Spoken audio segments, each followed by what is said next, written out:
Good morning guys, welcome to my channel. आपकी कुछ दिन से आप देख रहे होंगे कि आपकी करंट अफेयर्स की क्लास नहीं आ पा रही है। अभी मैं दोबारा से स्टार्ट करने वाला हूँ करंट अफेयर्स सीरीज़ को।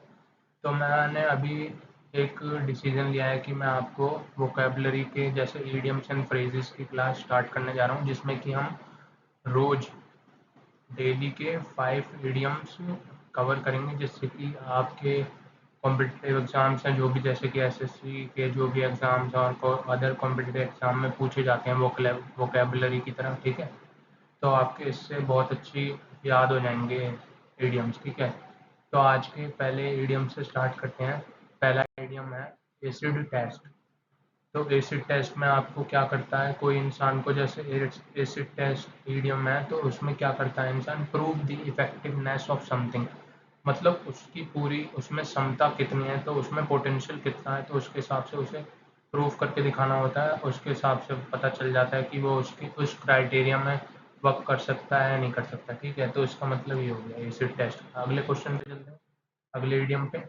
Action speed louder than words. और ये वाला तो मोस्ट कॉमन ईडियम है, ये कई बार पूछा गया है एसएससी एग्जाम में।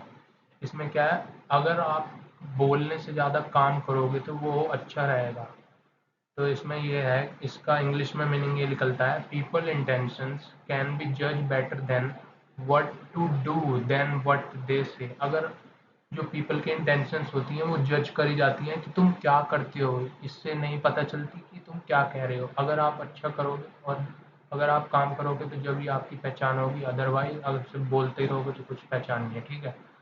तो इस ईडियम का मतलब ये हो गया। अगले ईडियम पे चलते हैं, एड इंसल्ट टू इंजरी। इसमें क्या है, अगर आपको जैसे कोई अभी ट्रबल में हो आप, अगर उसी में और भी कुछ ह्यूमिलिएशन ऐड हो गई तो वो और भी ट्रबल बन जाएगी आपके लिए। तो इसमें क्या है, इसका इंग्लिश में, to further our loss with mockery और indignity to worsen an unfavourable condition. देखा, जो अभी आपकी अनकंफर्टेबल सिचुएशन चल रही है उसको और बदतर बना देना, यानी कि वर्स बन जाना, वर्स बन जाएगी और भी सिचुएशन। तो इसका मतलब ये है, जैसे इसमें ये अभी वैसे ही ट्रबल में है तो इसे ये और परेशान करने आ गया, तो और हो गया ना, जिसका मतलब ये हो गया एड इंसल्ट टू इंजरी, ठीक है। तो अगले ईडियम पे चलते हैं, आफ्टर दी वाटर शेड।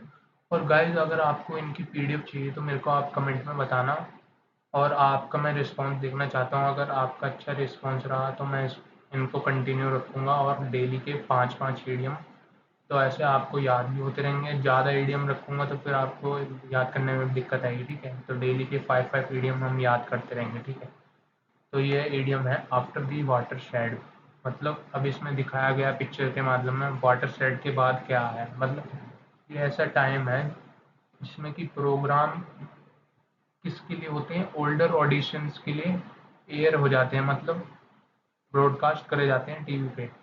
मतलब जैसे कुछ प्रोग्राम्स होते हैं वो ओल्डर ऑडिशन ही देखती है, वो देख ही नहीं सकती। और बाकी है, जैसे आजकल तो इरोटिक और सेंसर्स ओटीटी पे चल रहे हैं, तो बहुत ही ज़्यादा वो हार्मफुल्स हैं। तो ये एक तरीके का रिलेटेड उससे रिलेटेड ईडियम हो गया। बेसिकली आप ये याद रखना जो मैंने स्टेटमेंट लिखी है ना, इसके हिसाब से, ठीक है। तो आखिरी ईडियम पे चलते हैं आज का, अगेंस्ट द क्लॉक। ये भी मोस्ट कॉमन ईडियम है, ये कई बार एग्जाम में भी पूछा गया है एसएससी के। तो इसका मतलब क्या है, आप बहुत जल्दी काम कर रहे हो, इसको अचीव करने के लिए कुछ आपको जैसे काम दिया गया है, प्रोजेक्ट दिया गया है, तो उसको आप अचीव करने के लिए बहुत जल्दी जल्दी काम कर रहे हो, यानी कि अगेंस्ट द क्लॉक काम कर रहे हो, ठीक है।